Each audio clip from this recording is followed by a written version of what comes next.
Hello everyone, मैं doctor गजाला कौसर और आज हम इंडाइजेशन या डिस्पेप्सिया या फिर हम इसको बदहजमी या अपच इसके टॉपिक पे बात करेंगे।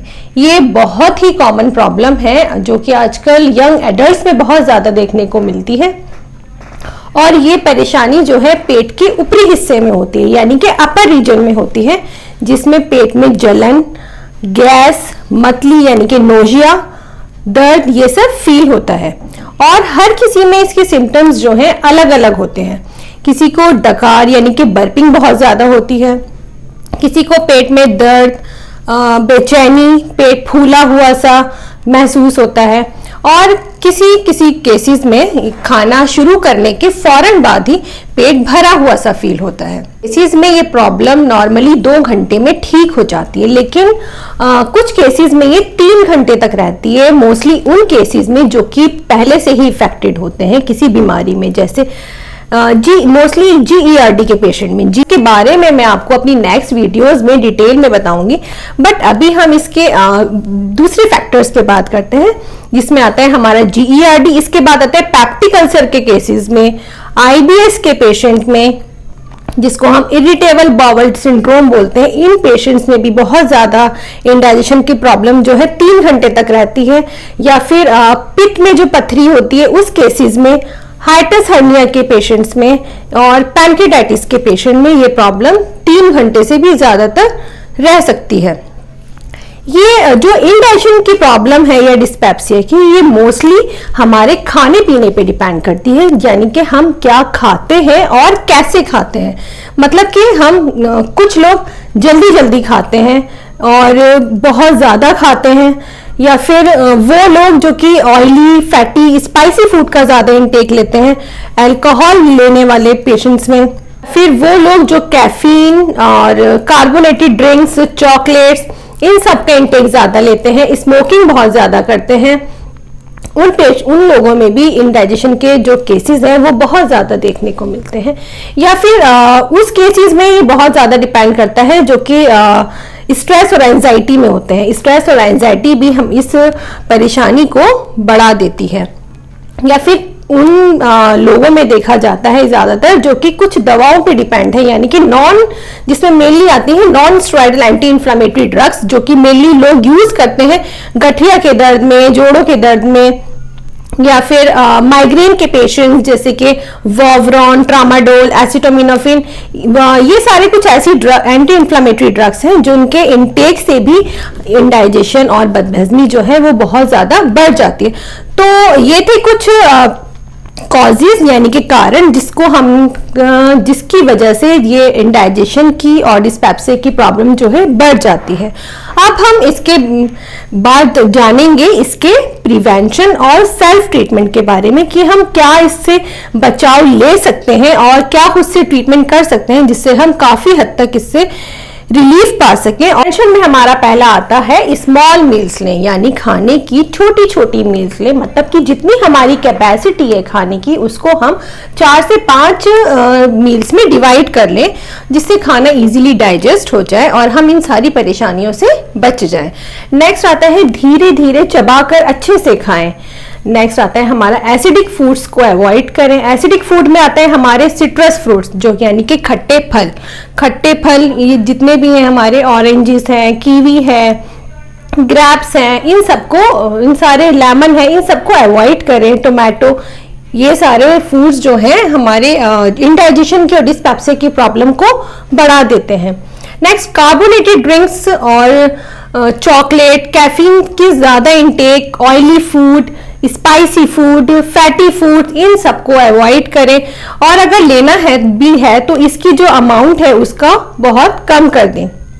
स्मोकिंग को अवॉइड करें और अगर पॉसिबल नहीं है तो उसको कम कर दें, लेकिन खाने से पहले और खाने के बाद स्मोकिंग कतई ना करें। अल्कोहल को बिल्कुल अवॉइड कर दें। जब पेट भरा हुआ हो उस समय आराम ना करें और रात को मोस्टली खाने के 3 घंटे के बाद सोने के लिए जाएं। टाइट कपड़े बिल्कुल नहीं पहने। और अगर आप जो लोग सिटिंग पोजीशन में जॉब करते हैं, यानी कि लंबे समय तक सिटिंग पोजीशन में बैठे रहते हैं जॉब पे, तो उन लोगों के लिए ये एडवाइस है कि वो हर 40 से 45 मिनट्स के बाद अपनी सीट से उठ जाएं और 5 मिनट के लिए वॉक करें। अगर ऐसा पॉसिबल नहीं है तो खड़े होकर काम करें।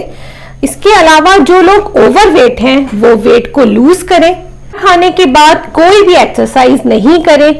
अगर जो लोग च्युइंगम एडिक्शन है, यानी कि रोज च्युइंगम खाते हैं और उनको इंडाइजेशन और बदहजमी जैसी प्रॉब्लम से भी सफर करते रहते हैं, तो उनके लिए च्युइंगम बिल्कुल अवॉइडेबल है, बिल्कुल अवॉइड कर दें उसको, क्योंकि च्युइंगम जो है हमारे पेट की हवा को रोक देती है और इससे पेट की जो परेशानियां हैं वो सब बढ़ जाती हैं।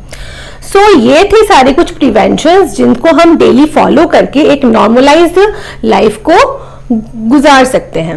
नेक्स्ट अब हम आते हैं इसके सेल्फ ट्रीटमेंट पे, यानी कि हम खुद से इसके लिए क्या बचाव कर सकते हैं और क्या ट्रीटमेंट रोज डेली लाइफ में ले सकते हैं।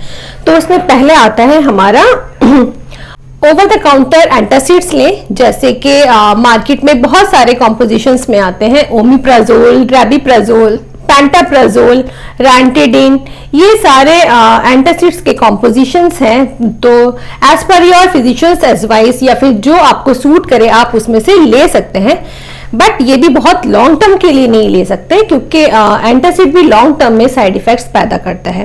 नेक्स्ट हम बहुत जल्दी रिलीफ पाने के लिए बेकिंग सोडा का यूज कर सकते हैं। बेकिंग सोडा का बहुत अच्छा रोल है डिस्पेप्सिया में और इंडाइजेशन में। हाफ TSF बेकिंग सोडा को 1 गिलास पानी में घोलकर पी लें, उससे बहुत जल्दी रिलीफ मिल जाता है। बट जो हार्ट पेशेंट हैं या फिर लीवर के पेशेंट हैं, उन लोगों में इसको डेली के लिए इसका यूज करना मना है, क्योंकि ये डायूरेटिक का काम करता है और क्योंकि इसमें सोडियम इंटेक थोड़ा ज्यादा होता है, तो ये ऐसे पेशेंटों के लिए कॉन्ट्राइंडिकेटेड है। आप कभी कभी ओकेजनली इसको अंडर सुपरविजन यूज कर सकते हैं। नेक्स्ट लॉन्ग टर्म के लिए या फिर डेली यूज के लिए हम सौंफ यूज कर सकते हैं, जिसको हम फेनल सीड्स भी बोलते हैं। इसको डेली यूज करें। और कैसे करना है, 1 टेबल स्पून सौंफ को रात को भिगो दें 1 गिलास पानी में और उसको सुबह बॉईल करके छान कर ले लें। और अगर बॉईल करना पॉसिबल नहीं है तो आप उसको एज इट ऐसे ही छान कर पी सकते हैं। और अगर इस सौंफ में अगर आप जीरा भी ऐड कर दें तो वो और भी ज्यादा इफेक्टिव हो सकता है, क्योंकि क्यूमिन सीड्स यानी कि जीरा ये भी हमारे डाइजेशन के लिए बहुत ज्यादा इफेक्टिव है। और अगर इतना भी पॉसिबल नहीं है तो आप सौंफ के कुछ दाने दोपहर की मील के बाद या फिर कोई भी मील के बाद आप उसको चबा के अच्छे से खा सकते हैं। उससे भी जो पेट की छोटी छोटी परेशानी है जैसे क्रैम्प्स, ब्लोटिंग, दर्द, बेचैनी, नोजिया, ये सब दूर हो सकता है। नेक्स्ट आप एप्पल सिडार विनेगर, ये बहुत ज्यादा इफेक्टिव है। रोज 10 से 15 ml Apple cedar vinegar daily लें, बट खाली पेट में इसका इंटेक लें। खाली पेट में ये बहुत ज्यादा इफेक्टिव होता है और कोई इसको आप लंबे समय तक भी यूज कर सकते हैं, कोई इसका साइड इफेक्ट नहीं है। और डायबिटिक पेशेंट के लिए, हार्ट पेशेंट के लिए, किसी भी तरीके की अगर प्रॉब्लम है पेशेंट को, पेशेंट किसी भी बीमारी से इफेक्टेड है, वो कोई भी इसको बहुत आसानी से ले सकता है। और ये बहुत सारी बीमारियों में ये अकेला काफी अच्छा रोल प्ले करता है Apple cedar vinegar. Even weight loss के लिए भी ये बहुत ज्यादा इफेक्टिव है और इंडाइजेशन में तो ये बेस्ट काम करता है। नेक्स्ट हम एलोवेरा जूस ले सकते हैं और बहुत जल्दी रिलीफ पाने के लिए हम जिंजर टी, पिपरमेंट टी यानी कि पुदीने की चाय में लेमन जूस ऐड करके भी ले सकते हैं। उससे भी बहुत जल्दी हम इंडाइजेशन की प्रॉब्लम को दूर कर सकते हैं। नेक्स्ट आता है हमारा आंवला।